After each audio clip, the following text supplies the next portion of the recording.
இந்த கலியுகத்தில் ஜனித்து இருக்கக்கூடிய அனைவருக்கும் அன்பார்ந்த மனமார்ந்த வணக்கத்தை உங்கள் ஜோதிடர் செல்வன் இந்த இடத்தில் தெரிவித்துக் கொள்கிறேன்.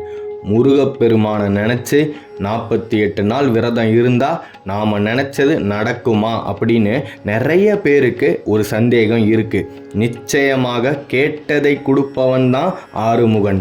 நீங்கள் முழு மனதோட 48 நாள் உட்கார்ந்து அந்த தெய்வத்துக்கிட்ட உங்களுக்கு இருக்கக்கூடிய அனைத்து கஷ்டங்களையும் சொன்னீங்க அப்படின்னா அந்த தெய்வம் உங்களுக்கு செவி கொடுக்கும். நிச்சயமாக உங்களுடைய கஷ்டங்களை தீர்த்து வைக்க அந்த ஆறுபடை முருகனே வந்தே தீருவார் அப்படின்றதுல எந்த விதமான மாற்று கருத்துமே கிடையாது.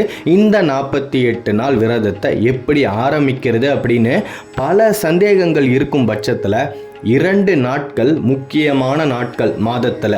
அப்படி இருக்கும்போது வளர்பிறையில் ஒரு சஷ்டி வருது, தேய்பிறையில் ஒரு சஷ்டி வருது.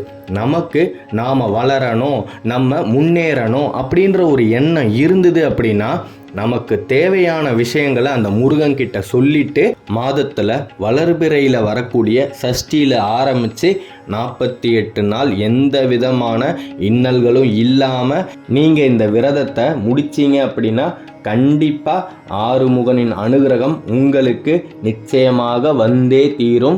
அந்த ஆறுபடை முருகனே உங்களுடைய கஷ்டங்களை அவரே முன்னிலையில் வந்து நின்று உங்களுக்கு தேவையான அனைத்து விஷயங்களையும் உங்களுக்கு சாதகமாக முடிச்சு கொடுப்பார். அன்பர்களே, இதில் மாற்று கருத்தே கிடையாது. ஏன்னா அருணகிரிநாதருக்கும் வள்ளல் பெருமாளுக்கும் வழங்கின அருளை உங்களுக்கு அருளவே மாட்டாரா? நிச்சயமாக அருளுவார்.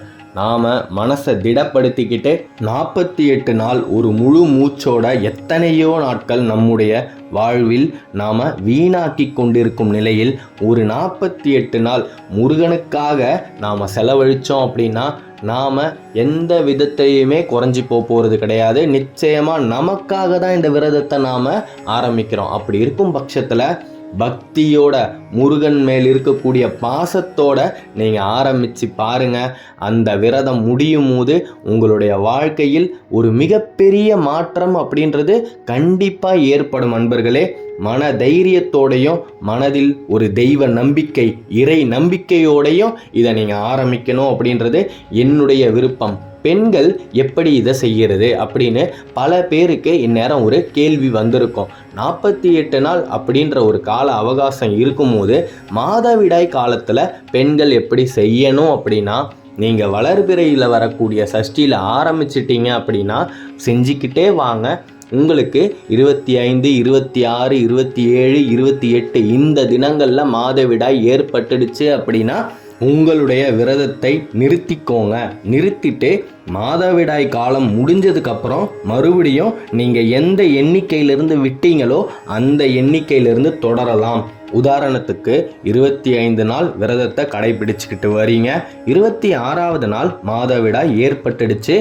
நீங்கள் அப்படியே நிறுத்திட்டு முடிஞ்சதுக்கப்புறம் அந்த நாளை 26வது நாளாக கருதி அங்கிருந்து ஆரம்பித்து 48 நாள் அப்படின்ற ஒரு மண்டல விரதத்தை வெற்றிகரமாக முடிக்கலாம். ஆண்களுக்கு இந்த கணக்கே கிடையாது.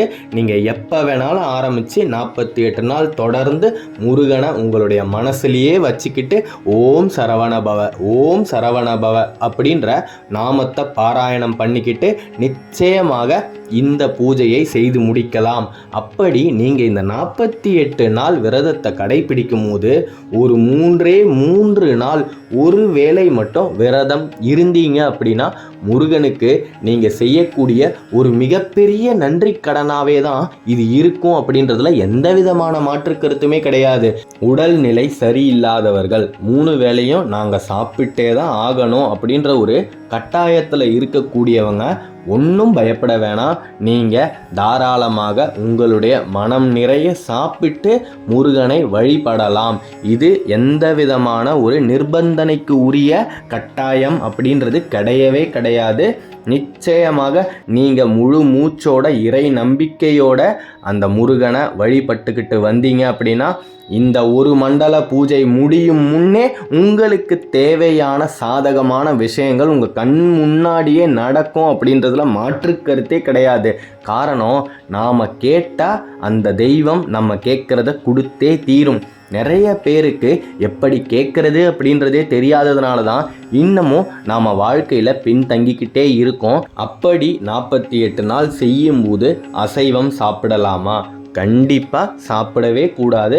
விரதத்தில் நீங்கள் இருக்கீங்க அப்படின்னா நீங்கள் சாப்பிடாம இந்த விரதத்தை செய்யணும். உங்கள் வீட்டில் இருக்கக்கூடியவர்கள் சாப்பிட்டா பரவாயில்லை.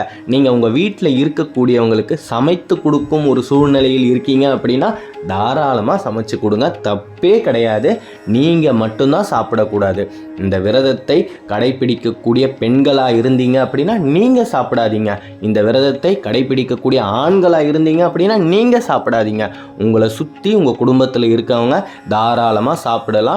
இதற்கு எந்த விதமான ஒரு கட்டுப்பாடு தடைகளும் கிடையாது. சைவம் அப்படின்ற ஒரு விஷயம் ரொம்ப ரொம்ப முக்கியம். விரதத்தை யார் கடைபிடிக்கிறார்களோ அவங்க நிச்சயமாக சைவ உணவை மட்டுமே தான் உட்கொள்ள வேண்டும்.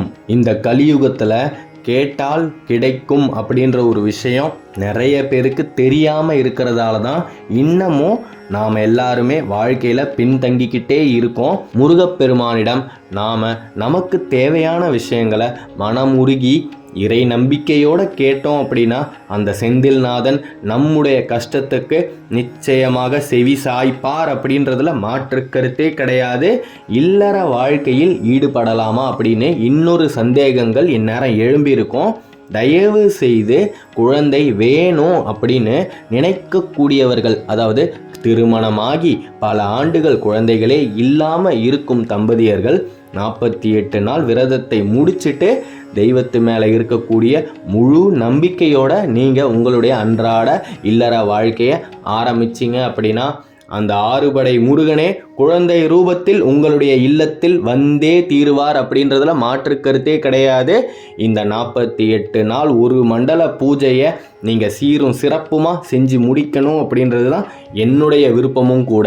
இதை செய்யும் போது முருகனுக்கு என்ன நெய்வேத்தியம் கொடுக்கறது, எப்படி முருகனை ஆராதிக்கிறது, உங்களுக்கு என்ன புஷ்பம் கிடைச்சாலும் பரவாயில்லை, முக்கியமாக மஞ்சள் நிறத்தில் எந்த புஷ்பம் கிடைச்சாலும் பரவாயில்ல, அந்த புஷ்பத்தை முருகனுக்கு போட்டுட்டு முக்கணிகளாகிய மா, பலா, வாழை இது கிடைச்சிது அப்படின்னா ரொம்ப சேஷ்டம். கிடைக்காத பட்சத்தில் வாழைப்பழத்தை மட்டும் அந்த முருகனுடைய படத்துக்கு முன்னாடி வச்சு நீங்கள் தியான நிலையில் உட்காந்து முருகனை தயவு செய்து மனம் உருகி முருகன் மேலே இருக்கக்கூடிய இறை நம்பிக்கையோட அந்த முருகன்கிட்ட எல்லா பிரச்சனைகளையும் சொல்லி உங்களுடைய இந்த 48 நாள் விரத நாள் பூஜையை வெற்றிகரமாக முடிச்சிங்க அப்படின்னா நிச்சயமாக இந்த ஒரு மண்டலம் முடியும் முன்பே சரவண பவனின் அருள் உங்கள் மேல் விழ ஆரம்பிக்கும். முடிஞ்சால் 48 நாள் நீங்கள் உட்கார்ந்து பூஜை செய்யும் போது கந்த சஷ்டி கவசத்தை படிக்க ஆரம்பிங்க. அது இன்னமும் உங்களுடைய மனசை தெளிவாக ஆக்கும். நீங்கள் கேட்டது நிச்சயமாக உங்களுக்கு வெகு விரைவில் கிடைத்தே தீரும். இந்த ரகசியம் தெரிந்தவர்கள் வாழ்க்கையில் ஜெயிச்சுக்கிட்டே தான் இருக்காங்க. தெரியாதது உங்களுடைய தவறே கிடையாது. இன்னைக்கு நீங்கள் தெரிஞ்சுக்கிட்டீங்க அப்படின்னா காலமே உங்ககிட்ட இதை கொண்டு வந்து சேர்த்துடுச்சு அப்படின்னு தான் சொல்லணும். ஏன்னா எத்தனையோ வீடியோக்கள் இருக்கும் பட்சத்தில் இதை நீங்கள் ஏன் பார்க்கணும்? ஏன்னா முருகனுடைய அருள் உங்களுக்கு வர ஆரம்பிச்சிருச்சு.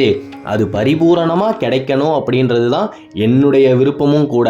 முருகனிடம் நீங்கள் நினைத்தது நடக்கும், கேட்டது கிடைக்கும். அடுத்த காணொளியில் விரைவில் சந்திப்போம். ஓம் சரவணபவ, ஓம் சரவணபவ, ஓம் சரவணபவ. நன்றி.